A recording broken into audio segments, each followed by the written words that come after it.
राजस्थान में आवी आ अमारो पहलो स्टॉप है वर्षा गुजराती होटल। बोलो छे राजस्थान एनी नाम केवुं राख्युं वर्षा गुजराती होटल। आ अमारी बस है जेमां अमे राजकोटथी आव्या छीए। आखी full pack 3x2 how uncomfortable.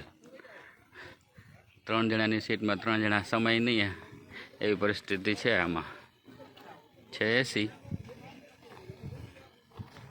अने पहलो स्टॉप अमारो अहींया अमे जैसलमेर पहोंची गया छीए। हवे तो जैसलमेर में धगधगता ताप में अमारो पहलो साइट सीन।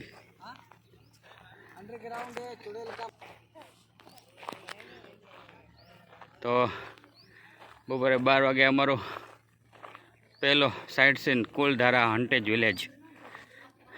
आनी बहुत मोटी हिस्ट्री है पण आपणे हिस्ट्री में अत्यारे नहीं जाइए। जो तमे उनाळा में आवो ने तो तमने आवो लाभ मळे। तमने छाया गोतવો પડે।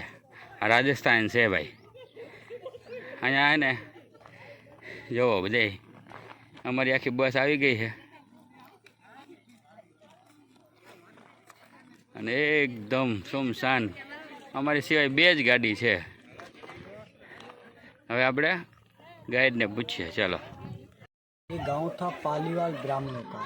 पालीवाल ब्राह्मणों ने ये गांव बसाया था 1234 में। उन्होंने जैसलमेर के आसपास 50 किलोमीटर के एरिए में 84 गांव थे पालीवाल ब्राह्मणों के।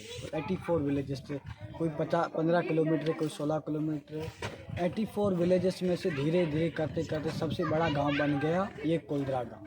बड़ा मतलब जैसे धान संपत्ति वाला, राजधानी वाला, जैसलमेर के टच में ये गांव हुआ करता था कुलधरा।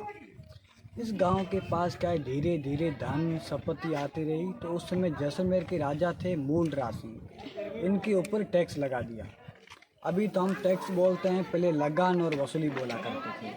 इसलिए आपको ही पता है हर बड़े आदमी के साथ एक छोटा आदमी रखा हुआ होता है, जैसे देखभाल करने वाला, कारोबार संभालने वाला, लेन देन करने वाला। फिर राजा के आगे मुंशी टाइप सेनापति सालम सिंह रखा हुआ होता है। वो इस कुलधरा गांव की देखभाल करता रहता था। गांव वालों को परेशान करना, गांव वालों पर अत्याचार करना, फिर वो ऐसे ही परेशान करता रहता था। फिर एक दिन क्या हुआ, राजा का सेनापति सालम सिंह इस कुलधरा गांव में लगान वसूली करने के लिए आता है। उसे एक दिन मुखिया की लड़की दिख जाती है। वो लड़की से बोलता है कि मैं आपसे शादी करना चाहता हूँ। फिर लड़की ने कहा इसमें हमारा कोई बस नहीं है, हमारे गांव वाले और पिताजी से पूछो, वही फैसला करेंगे, इसमें हमारा कोई बस नहीं है। वो हमारे शादी का डिसीजन वो देंगे, इसमें मेरा कोई बस नहीं। फिर उसके साथ जो सैनिक थे कि ये पता लगाओ ये किसकी लड़की हैं और ये किस गांव की लड़की हैं। फिर पता लगा कुलधरा गांव के जो मेन हेड हैं, मुखिया हैं, उनकी ये लड़की है। सैनिकों ने पता लगा। फिर सालम सिंह खुद आया कुलधरा गांव में और मुखिया से बोला मैं आपकी लड़की से शादी करना चाहता हूँ। मुखिया बोला हम पालीवाल ब्राह्मण हैं, तुम अनिदर कास्ट के, ऐसे कैसे हमारा धर्म चलेगा? तुम मांस मच्छी आदि का सेवन करते हो, हम पालीवाल ब्राह्मण, ऐसे तो हमारा धर्म वेस्ट हो जाएगा, हम आपको ये बेटी नहीं देंगे। फिर सालम सिंह बोला या तो हमारी धूमधाम से शादी कराओ या तो मैं रात को हमला करके लेकर चला जाऊंगा। कैसा मत करना, हमारी इज्जत चली जाएगी, हमें कुछ सोचने और समझने का वक्त चाहिए। कि तुम्हारे पास 10 दिन का टाइम है, 11वें दिन आकर मैं लड़की लेके चला जाऊंगा। फिर 10 दिन में वो क्या ज़्यादा गांव वालों पर लगान वसूली करने लगा, खेती बाड़ी नहीं करने देता था, गांव वालों को परेशान करने लगा। इसलिए कुलधरा वालों ने 84 विलेजेस की मीटिंग बुलाई, हर एक व्यक्ति को बुलाया और कहा जैसी बात हो रही है, आज ये सालम सिंह मेरी बेटी उठाएगा, आने वाले वक्त में तुम्हारे साथ भी हो सकता है।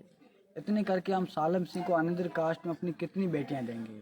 हम ये बेटी तो नहीं देंगे, हमें एक ही रात में यहाँ से 84 विलेजेस गाँव खाली कर देने चाहिए। फिर एक ही रात में यहाँ से 84 विलेज गांव खाली करके यहाँ से पाली चले गए। जोधपुर साइड है ना, पाली जिला पाली और ब्राह्मणों ने बसाया है। तो उनके जाने के बावजूद जो उस समय जो बूढ़े लोग नहीं चल पा रहे थे, जो नहीं घोड़े पे बैठ सकते थे ना ऊँट पे बैठ सकते थे, उन्होंने लोटा लेके जड़ डाल के उनमें नमक डाल के इस गाँव को श्राप दे दिया। हम तो यहाँ से कभी चैन से नहीं रह पाए, यहाँ के जो भी दूसरा बसेगा उसकी फैमिली दुख में रहेगी, कभी सुख नहीं रहेगी। फिर उनके जाने के बावजूद दूसरे लोग रेगिस्तान में लोग रहते थे, उन्होंने क्या सुना कि ये खाली गांव पड़ा है, इसके अंदर कोई रहता नहीं। उन्होंने बनाए हुए घर देखे, इसके अंदर आकर रहने लग गए। उनमें से किसी का परिवार उजड़ गया, किसी की बेटियां मर गई, उन्हें बाद में पता चला ये हॉन्टेड विलेज है, श्रापित विलेज है। वो आपसी रेगिस्तान चले गए। आज भी इंडिया का मोस्ट हॉन्टेड नंबर 1 माना जाता है। अभी भी यहाँ पर नाइट में आवाज़ें गिराती रहती हैं। इसके ऊपर मूवी भी शूट हो चुकी है जिसका नाम है कालो। वो कालो पिक्चर पूरे कुल्द्रा के ऊपर बनी है, कुल्द्रा के अंदर बनी है। और यहाँ पर कोई दिल्ली से आया था, गौरव तिवारी नाम करके, कोई पैरानॉर्मल सोसाइटी से। उन्होंने यहाँ पर नाइट में कैमरे को लगाए थे, वो कैमरे वगैरह ब्लास्ट हो गए थे, फिर उसकी भी मौत हो गई थी 7 जुलाई 2016 को। इसलिए आज भी यहाँ पर 6:30 के बाद किसी को भी अलाउड नहीं है। और गेट के बाहर 6 बजे के बाद गोश्त का बोट भी लगा रहते हैं, अंदर जो जाएगा मारा जाएगा। और इंडिया की सबसे बड़ी कंपनी जिंदल JSW ग्रुप, जो जिंदल स्टील जो बनाती स्टील के, वो JSW कंपनी ने ये जो वाइट टेंट देख रहे हैं सफ़ेद वाले पाइप, हाँ उन्होंने यहाँ पर कैफेटेरिया म्यूजियम शॉप बनाया था, जो उनका 5-6 महीने अच्छा चला, फिर एक ही रात में गिर गया। क्योंकि कुछ नया करने की कोशिश करते हैं ना, अपने आप गिर जाता है। इसलिए जिंदल JSW का जो कैफेटेरिया म्यूजियम शॉप था वो गिर गया था। चारों दिशाओं में इसके अंदर ना आपको, चारों दिशाओं में जो चारों दिशाएं, उसके अंदर 10-10 किलोमीटर के अंदर में ना कोई होटल मिलेगा, ना रिजॉर्ट मिलेगा, ना गाँव मिलेगा। ये पूरा श्रापित एरिया है। कुछ नया करने की कोशिश करते हैं वो गिर जाता है। और ये इस गांव का चौपाल हुआ करता था, मतलब चारों तरफ गांव हुआ करता था, बीच में चौपाल छोड़ा होता था। जो भी मीटिंग और बनती थी इस चौपाल पे खतरी पर बनाया करती थी। जो मेन पंच बोलते हैं, जो सरपंच, जो मेन पंच हुआ करते थे वो इधर बैठा करते थे, बाकी आम पब्लिक नीचे बैठा करती थी। ये इनका मीटिंग एरिया हुआ करता था। बाकी ये सब आर्टिफिशियल है। और आगे एक मंदिर है और एक चुड़ैल का घर, मुखिया का घर है, वो पुराना है। बाकी ये सब आर्टिफिशियल। आइए आगे देखते हैं। ये जो आप सामने देख रहे हैं ना, ये श्री कृष्ण भगवान का मंदिर है। इसकी जो मूर्ति थी वो जाते समय साथ लेके चले गए। काम नहीं रहे तो हमारे भगवान क्यों रहे, इसलिए साथ लेके चले गए। बस खाली पड़ा है, अंदर से पूरा पुराना है, बाहर से थोड़ा बहुत ही मेंटेन किया हुआ है। सीढ़ियाँ और जरूरत वगैरह भी लगे हुए हैं। इसका जो सैंड स्टोन और जैसलमेर जो गोल्डन फोर्ट सोनार किला है, वो सेम स्टोन है, उसी समय का ही है। ये इसी समय का नेचुरल डिजाइन और इंटरलॉकिंग सिस्टम से बना हुआ है। पत्थर को आपस में पत्थर से लॉक किया हुआ है, बिना चूने और बिना सीमेंट के।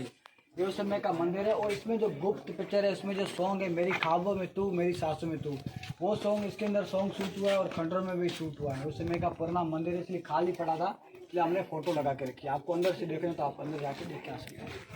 की पुरानी BMW है। अभी हम कार की पार्किंग बनाते हैं ना, पहले भी अपनी BMW जैसे गैराज और पार्किंग बनाया करते थे। पहले जिसके पास ये होती थी ना, वो गांव का अमीर आदमी माना जाता था। पहले से दूर जाने के लिए, तालाबों से पानी स्टोर सप्लाई करने के लिए इसे यूज किया करते थे। पहले गांव में एकमात्र ये साधन हुआ करता था। इसके ऊपर लोहे का टैंक हुआ करता था, वाटर सप्लाई स्टोर किया करते थे। और ये क्या, इसके ऊपर लोग चढ़ के फोटो वगैरह निकाल रहे थे, इसलिए गवर्नमेंट गेट लगा दिया।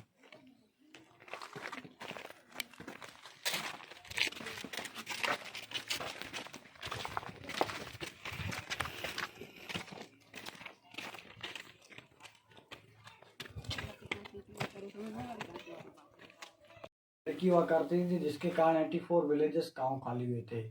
इस घर को पहले हवेली बोला जाता था और आज इसे चुड़ैल का घर कहा जाता है, क्योंकि यहाँ पर रात में ज़्यादा आत्माएं वगैरह भटकती हैं। और ये मुखिया जी का बैठक रूम है। यहाँ पर मुखिया के घर में जो मेहमान आया करते थे, यहाँ पर बिठाया करते थे। जैसे गर्मियों के लिए ये होता था, और सर्दियों में सामने वाला, क्योंकि सर्दियों में जब धूप निकल जाती थी और गर्मियों में ठंडा रहता था। और पहले आपको पता है, गाँव की औरतों के पीछे पर्दा सिस्टम, घूंघट सिस्टम रहता था। औरतें बाहर नहीं आती थी, यहाँ से मेहमानों को पाने को यहाँ से पकड़ा लिया करते थे। पुराने समय में लेडीज अंदर जेंट्स बाहर, एक तरह का सर्विस विंडो है। यहाँ से मेहमानों को पाने को यहाँ से पकड़ा लिया करते थे, लेडीज अंदर जेंट्स बाहर। अभी क्या जमाना बदल गया, जेंट्स अंदर रहते हैं, लेडीज बाहर रहती है।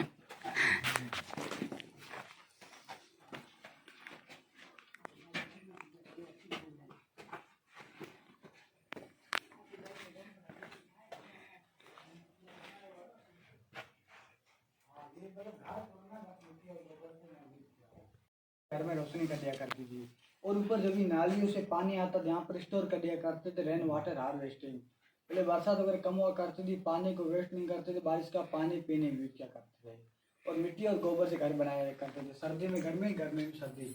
ये उनका पानी का पंडा, ये उनका किचन है। और ये जो आप खिड़की देख रहे हैं ना, ये पहले गाँव की औरतों के पीछे मेन खिड़की होती थी। क्या गाँव की औरतें बाहर नहीं जाती थी, पर्दा सिस्टम होता था। आड़ोस पड़ोस में यहीं से वाईफाई हॉटस्पॉट यहीं से कनेक्ट किया करती थी। इंटरनेट मतलब बातें पर यहीं से क्या करती थी।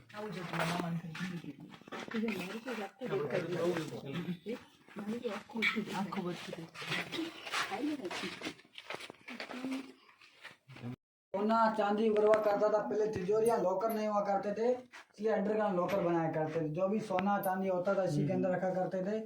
इसके ऊपर एक पत्थर दे देते थे, किसी को पता नहीं चलता था अंदर सोना चांदी है। और गौरव तिवारी ने इसके अंदर कैमरे लगाए थे जो ब्लास्ट हो गए थे। इसके अंदर आतंक वाले जी न्यूज वाले बीवी न्यूज वाले भी आए थे, उनके कैमरे वगैरह बंद हो गए थे, बाहर जनरेटर वगैरह ब्लास्ट हो गए तो वापस ही रात में भाग गए थे। इसमें अंदर नहीं जा सकता कोई? इसके अंदर नहीं जा सकते, अंदर जा सकते, वापस आने की गारंटी नहीं है। बहुत अंदर गहरा है। अंदर बहुत गहरा है, घर जैसा बना हुआ है अंदर તો હવે આપણે અગાસીમાં જઈ રહ્યા છીએ ટેરેસ પર. અરે વાહ, ये सब गुजरात के हैं। कौन? वो है सब। हाँ, बस पूरे गुजरात से है ये पूरा गांव है. પવન તો જો પવન આવે છે, ખાણા તો નથી, પવન આવે છે. हाँ दीदी, હાલો સાંભળો.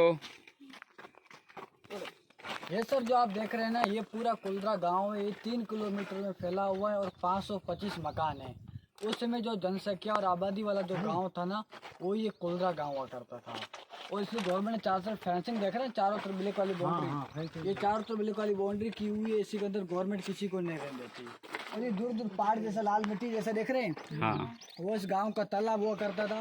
पूरे छोटे छोटे मंदिर जैसे देख रहे हैं, हाँ. वो पालीवाल ब्राह्मणों के शमशान घाट हुआ करते थे। और ये पूरा कुलरा गांव है। ये फेंसिंग लगाई है, ये सारा गवर्नमेंट के अंदर ले लिया है. गवर्नमेंट के अंडर में चारों तरफ से। इधर आ जाओ सर, आपका फोटो निकाले थे।